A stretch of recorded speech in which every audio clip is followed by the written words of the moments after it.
இயேசு கிறிஸ்துவின் நாமத்தில் அன்பின் வாழ்த்துக்கள். இந்த நாளில் ஆண்டவர் உங்களுக்கு தருகிற வார்த்தை சங்கீதம் 2:11. பயத்துடனே கர்த்தரை சேவியுங்கள், நடுக்கத்துடனே களி கூறுங்கள். பிரியமானவர்களே, இந்த காலை வேளையில உங்களோடு கூட ஆண்டவர் இந்த வசனத்தின் மூலமாக பேச போகிறார். ஒரு குடும்பம் தினந்தோறும் நைட்டு ஃபேமிலி ப்ரேயர் பண்ணுவாங்களாம். அன்றைக்கு அவங்க பையன் நல்லா வெளியில போய் கிரிக்கெட் விளையாடி டயர்டாகி வந்து படுத்து தூங்கிட்டானா. அந்த ஃபேமிலி ப்ரேயர் பண்றதுக்கான டைம் வந்துருச்சு. வீட்டுல அவங்க அம்மா, இன்னொரு தங்கச்சி, அவங்க அப்பா எல்லாரும் ப்ரேயருக்கு ரெடி ஆகி ப்ரேயர் பண்ணலாம் அப்படின்னு சொல்லி உட்காரும் போதுதான் பையன் வரல, தூங்கிட்டு இருந்தான். அப்பாவும் சொல்றாரு, சரி இன்னைக்கு ஒரு நாள் தானே தூங்கட்டும், தினந்தோறும் தானே வந்து ஜெபிக்கிறான், நல்லா டயர்டா இருக்கிறானே, தூங்கட்டும் அப்படின்னு சொல்லி அப்பா சொல்றாரு. உடனே அவங்க அம்மாவுக்கு பயங்கரமான ஒரு கோபம் வந்துருச்சு. இவ்வளவு நேரம் விளையாடும் போது அவனுக்கு டயர்டா இல்ல, ஜெபிக்கணும்னா மட்டும்தான் அவனுக்கு டயர்டா இருக்குமா அப்படின்னு சொல்லிட்டு ஒரு சத்தம் போட்டு, நீ பிரேயருக்கு வந்தே ஆகணும் அப்படின்னு அவங்க பையனை எழுப்பி விட்டுட்டாங்க.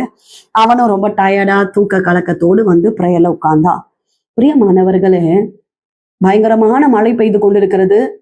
திடீரென ஏற்பட்ட ஒரு புயலால் அவங்க வீட்டுல அந்த ஷீட்டு பறக்க கூடாதுன்னு மேல வச்சிருந்த அந்த கல் பயங்கரமாய் காற்று அடித்ததுனால அந்த ஷீட்டு பறந்து அந்த கல் அப்படியே அவங்க வீட்டை அந்த ஓட்டை கிழித்து அப்படியே கீழே விழுந்துச்சான். விழுந்த ஸ்பீடுல அந்த பையன் படுத்திருந்த அந்த கட்டில் மேல விழுந்து கட்டிலே 2ஆ பிளந்ததாம். கொஞ்ச நேரம்தான் அவன் பிரேயருக்கு மட்டும் வராம அங்கேயே தூங்கிட்டு இருந்திருந்தா அவனுடைய ஜீவன் ஆன் தி ஸ்பாட்ல போயிருக்கும். பிரியமானவர்களே, தெய்வ பயம் அந்த தாயாருக்கு இருந்தது. எல்லாத்துக்கும் இம்பார்ட்டன்ஸ் கொடுக்கிறோம், ஆனா ஜெபத்துக்கு மட்டும் இம்பார்ட்டன்ஸ் கொடுக்க மாட்டேங்கிறோம். கர்த்தரை தேடுகிறதுல மட்டும் இம்பார்ட்டன்ஸ் கொடுக்க மாட்டேங்கிறோம். நாளைக்கு ப்ரேயர் பண்ணலாம், நாளைக்கு பைபிள் வாசிக்கலாம், இன்னைக்கு சர்ச்சுக்கு வேண்டாம், நாளைக்கு போகலாம் அப்படின்னு எவ்வளவு கால தாமதம் பண்ணி கொண்டிருக்கிறோம். வேதம் சொல்லுகிறது, பயத்துடனே அவரை சேவியுங்க, நடுக்கத்துடனே களி கூறுங்கள். அன்றைக்கு அந்த தாய்க்கு இருந்த அந்த பயம், கர்த்தரை குறித்த ஒரு பயம், கர்த்தரை குறித்த அந்த பக்தி இருந்ததுனாலதான் அன்றைக்கு அந்த மகனுடைய ஜீவன் காப்பாற்றப்பட்டது. ஏசப்பா உங்களோடு பேசி கொண்டிருக்கிறார். தெய்வ பயம் வேண்டும், கர்த்தரை ஆராதிக்கிறதுல ஒரு பயம் வேண்டும், கர்த்தரை தேடுகிறதுல ஒரு பயம் வேண்டும். பயத்தோடு நம்ம அவரை சேவிக்கணும். பிரியமானவர்களே, அவரை சேவித்தோமானால் அவர் நம்மை நடத்துவார், நம்மை கைவிட மாட்டார். கர்த்தருடைய காரியத்துல இம்பார்ட்டன்ட் கொடுங்க. கர்த்தருடைய எல்லா வேலைகளையும் செய்ய உற்சாகப்படுத்துங்க உங்க பிள்ளைகளை. உங்க பிள்ளைகளை ஆசீர்வதிக்கப்படுவார்கள், உங்க குடும்பம் ஆசீர்வதிக்கப்படும். செபிப்போம். நீங்கள் நேசிக்கிறீங்க நல்ல தகப்பனே, இந்த கால வேலைக்காக நன்றி செலுத்துகிறோம். கர்த்தர் அந்த நல்ல வார்த்தைக்காக நன்றி அப்பா.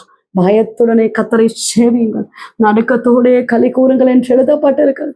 பயம் வேணும் அப்பா, கர்த்தரை குறித்த ஒரு பயம் வேணும். கர்த்தருடைய காரியத்துல நாங்கள் பயத்தோடு செய்ய உதவி செய்யுங்கப்பா. தேவ பிள்ளைகளை ஆசீர்வதிங்க, குடும்பங்களை ஆசீர்வதிங்க, செய்கிற வேலைகள், வருமானங்கள், தொழில்களை ஆசீர்வதிங்க. கற்பத்தின் கனிக்காக காத்திருக்கிறாங்கப்பா, கற்பனைகளுக்காகவும் செபிக்கிறோம், திருமணமாக வேண்டிய பிள்ளைகளுக்காகவும் செபித்து கொண்டிருக்கிறோம். கர்த்தரை ஆசீர்வதிக்கிறபடியினால ஸ்தோத்திரம். பலவீனத்தோடு இருக்கிற பிள்ளைகளுக்கு சுகம் உண்டாகட்டும், ஆரோக்கியம் உண்டாகட்டும். படிக்கிற பிள்ளைகளை ஆசீர்வதிங்கப்பா, குடும்பங்களை ஆசீர்வதிங்கப்பா. இந்த நாள் முழுவதும் கர்த்தர் நடத்துவீராக. இயேசு கிறிஸ்துவின் நாமத்தில் ஜெபிக்கிறோம் இந்த ஜீவன் உள்ள நல்ல தகப்பனே, ஆமென். பிரியமானவர்களே, கர்த்தர் உங்களோடு பேசியிருக்கிறார். கர்த்தர் ஒரு நாளும் உங்களை கைவிட மாட்டார். அவரை நீங்கள் உண்மையாய் தேடினார், பயத்தோடு அவரை தேடினார், உங்க வாழ்க்கை ஆசீர்வதிக்கப்படும்.